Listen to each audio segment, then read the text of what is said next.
Assalamualaikum warahmatullahi wabarakatuh. Selamat berjumpa kembali di Beranda Asneli.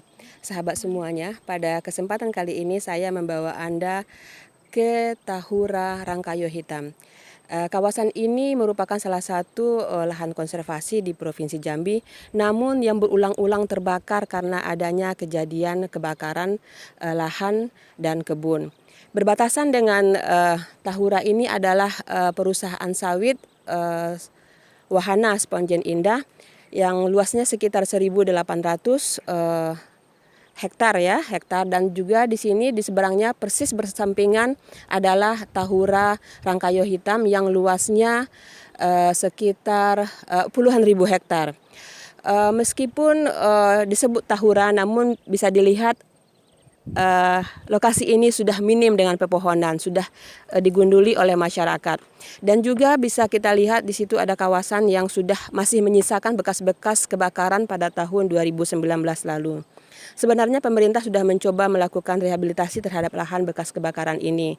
Dan pada kunjungan kali ini kita akan melihat sama-sama apa yang sudah dilakukan di daerah ini untuk mencegah terulangnya kembali kebakaran lahan di Tahura Rangkayo Hitam. Mari ikuti.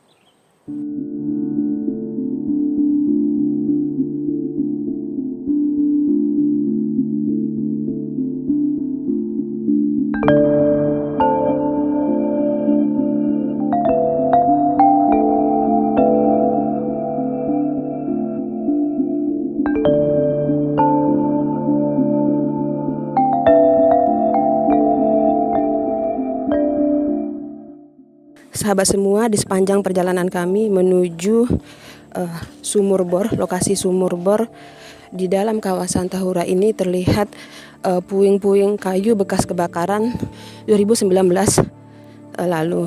Terlihat sangat sedikit pohon besar yang masih hidup. Tanaman atau vegetasi yang mayoritas ada di sini hanyalah tanaman ilalang dan pakis-pakisan yang secara perakaran tidak cukup kuat untuk menahan air di dalam tanah.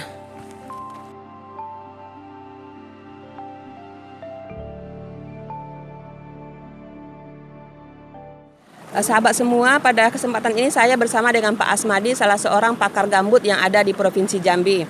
Pak Asmadi, mungkin bisa dijelaskan, ini ada kanal blok yang fungsinya untuk apa, Pak? Ya, jadi kanal blocking ini sengaja dibuat untuk menahan air supaya jangan terlalu banyak keluar. Jadi air hujan yang jatuh di daerah hulunya di gambut tidak terlalu banyak keluar sehingga gambutnya tetap basah. Jadi boleh dikatakan sekarang namanya di BRG itu dinamakan rewetting. Pembahasan kembali, maksudnya airnya itu jangan keluar dan airnya itu bisa meningkat sehingga membasahi kalau gambutnya lahan yang ada di sebelah sananya. Semuanya kalau itu basah atau lembab sehingga tidak mudah terbakar. Nah, ini terutama ini dilakukan untuk menahan air yang berlebih pada musim hujan supaya jangan keluar semuanya. Kalau keluar kan kering, pada musim kemarau risiko kebakarannya tinggi. Lalu efektivitasnya bagaimana, Pak, untuk ini? Atau bisa mungkin dijelaskan begini, untuk radius berapa ini? Misalnya untuk luasan 1 hektar atau 1.000 hektar berapa dibutuhkan kanal blok ini? Begini, kanal blocking ini dibuat itu kan berdasarkan kanal yang ada. Jadi kanal itu diblok, namanya kanal blocking. Dibuat begini atau skat kanal bahasa kitanya. Jadi luasan yang ini tergantung beda tinggi air. Jadi air satu blok ke kanal yang berikut, skat kanal berikutnya itu minimal beda tingginya itu maksimal itu 20 cm. 20 cm. Jadi gambut ini jangan kita kira datar sama tinggi semuanya enggak. Gitu kelihatannya ya? Tapi dia di bawahnya ternyata permukaannya bergelombang juga. Bergelombang, tapi di atasnya juga cembung begini. Gitu. Cembung begitu. Jadi pembangunan kanal bloknya harus menyesuaikan kontur gambut di bawahnya. Bukan yang di atas permukaan. Ketinggiannya itu. Yang di bawah air ini maksudnya ya? Enggak, yang di atas permukaan ini. Di atas permukaan. Ya. Jadi beda tingginya ini ke skat berikutnya, beda tingginya itu 20 cm. Jadi kita tahan air di sana, beda sebelah sana dengan sebelahnya itu 20 cm. Jadi kalau ini ada satu, yang berikutnya harus 20 cm lebih tinggi daripada yang ini. Jadi ini cukup efektif ya, Pak. Tapi masih terjadi, ini kan sudah dibangun tahun berapa ya? Tahun 2017 ya dibangun. Ternyata masih terjadi kebakaran di tahun 2019. Bagaimana efektivitas sebuah kanal blok? Ya, jadi begini, efektivitasnya begini. kalau tahun 2015 kebakaran sini kan kebakaran besar dan lama. Kemudian terbakarnya ke bawah, gambutnya terbakar. Sekarang 2019 itu terbakar, tapi yang terbakar itu permukaan. Jadi cepat. Nah, jadi kebakaran itu ada dua. Pertama itu ada surface fire, kebakaran permukaan. Kemudian kebakaran gambut, pitch fire. Nah, yang jadi masalah itu pitch fire-nya. Kalau surface fire itu hanya membakar bagian atas. Karena ini sudah terbakar 2015 sehingga rumput-rumput yang tumbuh gitu. Sehingga proses pemadamannya juga gampang.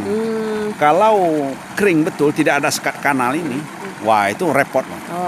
Jadi sebenarnya sudah ada progres ya Pak ya dari pit fire menjadi surface fire ya. Cuma masyarakat melihatnya wah kebakaran juga gitu. Ternyata sebenarnya kalau dibandingkan dengan kebakaran sebelumnya sudah ada progresnya akibat adanya kanal blok ini. Saya pantau juga ini sama dengan kejadian di hutan lindung gambut Londrang.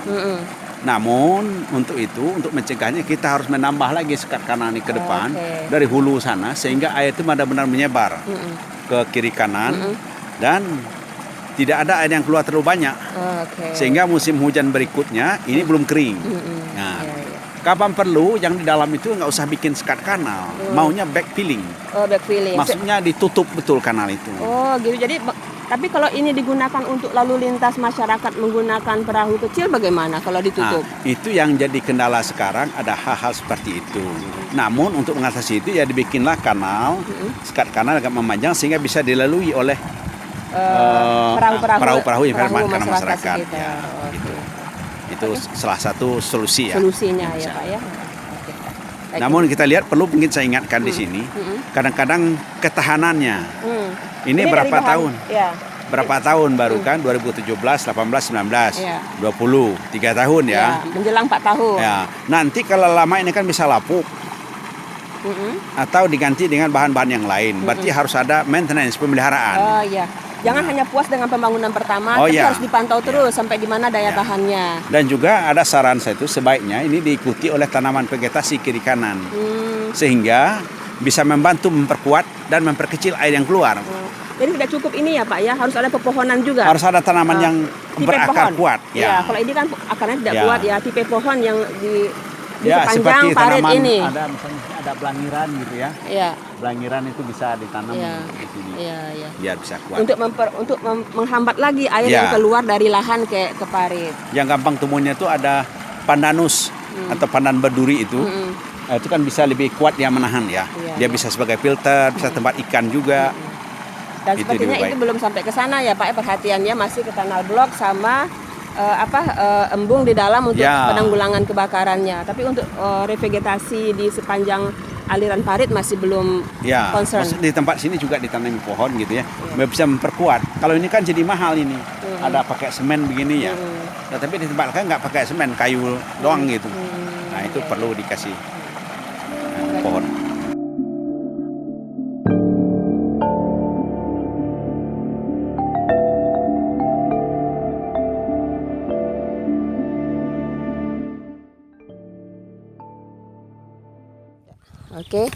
Jadi ini namanya Pak, tanah yang sudah ini ada parit di sana, parit di sini, ini tumpukan tanah. Ini boleh dikatakan dia sekat kanal juga, cuman cara membuatnya itu dengan istilah backfilling. Maksudnya ditutup habis. Tidak ada air yang bisa masuk. Kalau yang kita lihat sekat kanal tadi masih ada air lewat namanya spillway. Spillway ya, spillway. Kalau ini kan nggak ada. Airnya ya putus. Bisa lewat. Dan ini juga lebih efektif atau bagaimana dibandingkan ini lebih untuk daerah-daerah konservasi, konservasi lindung, cara efektif lebih efektif. Saya lihat ini mungkin mereka masih pakai spillway ya. Masih ada aliran di bawah maksudnya? Bukan, di samping. Ini masih. contohnya. Ini saya yakin ini spillway samping. Masih ada parit kecil di sampingnya gitu ya Pak? Mutar ke sana. Nanti ke sana lagi. Hanya untuk menghindari ini aja ya, lalu bergabung lagi ke sana. Mengurangi airnya keluar. Mereka mutar airnya ke sana. Ini soalnya itu ada genangan nampaknya di situ. Genangan apa itu? Itu air juga dari sini. Dari sini ini masuk. Itu ada kayaknya genangan di. Itu air keluar di sini. Nanti ini keluar sini. Jadi melingkar ya dibikin ya Pak ya. Sengaja itu memang itu polanya seperti ini kalau membuat. Salah satu contoh dilakukan seperti itu. Nah, kalau mau yang namanya backfilling betul, nggak ada yang begini-begini air yang keluar. Nggak keluar betul, nggak ada, tutup betul. Tutup betul ya. Berarti betul-betul tidak ada perlintasan di sini Ya, lagi. Betul-betul ya. sudah ditutup untuk Tutup. umum. Ya. Itu biasanya daerah konservasi. Ini kan termasuk salah satu daerah konservasi. Iya. Bapak prihatin nggak Pak nengok Tahura tidak ada penghijauan Pak? Apakah tidak berhasil penghijauannya atau bagaimana Pak? Saya 2015 pakai heli kelilingin di sini. Lebih prihatin lagi. Berapa persen Tahura ini yang masih bertutupan? Kalau lihat dari citranya sudah habis semuanya. Sudah habis ya? Ya, itu sekitar luas Tahuranya sekitar 18.000 ya. 18.000. 18.000 hektar. Semuanya sudah nyaris tidak ada yang bertutup habis. lagi. Dan itu mempermudah kebakaran ya Pak ya? Ya karena semak-semak begini kan akan lebih cepat kering ya. Kemudian nanti akan lebih cepat terbakar. Nih. Jadi mudah-mudahan ke depan dengan ada sukses di sini, kemudian ada usaha revegetasi oleh berbagai instansi, ini bisa menjadi hutan kembali. Kemudian ada program dari Dinas Kehutanan dibiayai oleh BRG membuat CCTV untuk memantau di mana titik awal api supaya cepat. Cepat ditanggulangi. Jadi kalau ketahuan itu kan dikontrol di Bapeda, di Polda, ketahuan bahwa titik api di situ, maka perintah dari Karhutla atau Polda akan menginstruksikan orang yang terdekat di sini untuk menuju titik itu untuk dipadamkan. Ini menurut Bapak apa sih kesusahannya melakukan penghijauan misalnya sedikit demi sedikit? Sepertinya tidak ada progres yang signifikan tentang penghijauan di sini, padahal akar pepohonan sangat besar peranannya untuk menahan air di dalam lahan. Sebenarnya sudah dilakukan tahun 2016-17. Itu ada beberapa di sana sudah dilakukan. Kok beberapa? Tapi tidak keseluruhan ya. Kenapa tidak bisa banyak maksud saya Pak? Ya beberapa sih. Nah, karena mungkin tumbuh sendiri kita tidak bisa menduga, tapi kenapa menjadi begitu sulit melakukan penghijauan? Mungkin faktor biaya juga ya. Kalau kita menghanam 1 hektar tuh butuh 600 atau 500 bahkan 1.000 pohon bibit. 1.000 hektar sudah 1 juta ya. Nah, itu kan berat. Biaya nanam, pemeliharaan, pembersihan. Kalau ditanam begini saja di sebab ini nggak akan tumbuh itu. Persentase tumbuh sangat kecil. Maka itu harus dibersihkan dulu, minimal lorong dibersihkan gitu ya. Ditanamin, nanti ada yang kontrol. Ini sudah beberapa kan sudah ada TGI melakukan, kemudian ada MCAI juga ya, BRG juga, Kehijauan itu dari MCAI, ya, dari MCAI.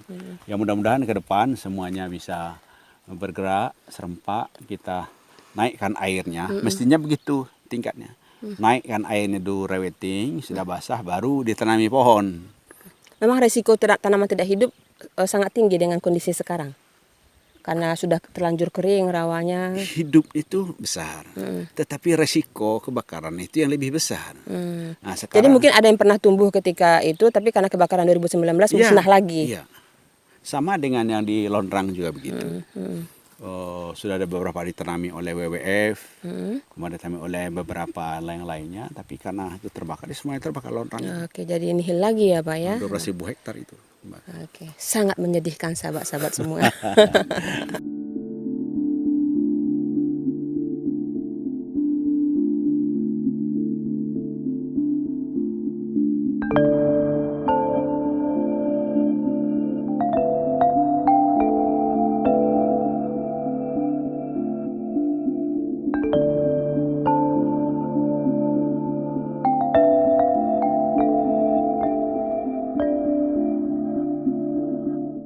Sahabat semua, saat ini saya berada di lokasi kandang kerbau yang merupakan bantuan pemerintah untuk masyarakat Seponjen. Tujuan diberikannya bantuan ini adalah agar masyarakat mengurangi aktivitasnya di dalam Tahura sehingga Tahura bisa menjadi lebih terjaga. Melihat kondisi Tahura pada saat ini terlihat sangat berat kerusakannya sehingga membutuhkan waktu lama untuk memperbaikinya. Kondisi kanal blok yang masih jumlahnya masih belum memadai, kemudian juga pohon-pohon yang sudah hilang terbakar yang ditanam pada tahun 2019 dan 2018 semuanya habis terbakar, dan demikian juga dengan revitalisasi ekonomi masyarakat ternyata belum menunjukkan hasil yang menggembirakan. Untuk itu nampaknya diperlukan usaha yang lebih keras dari pemerintah agar Tahura yang kondisinya saat ini sedang sakit bisa sama-sama disembuhkan. Demikian saja sahabat semua, mudah-mudahan apa yang saya sampaikan pada video ini bermanfaat untuk kita semua. Akhirnya assalamualaikum warahmatullahi wabarakatuh.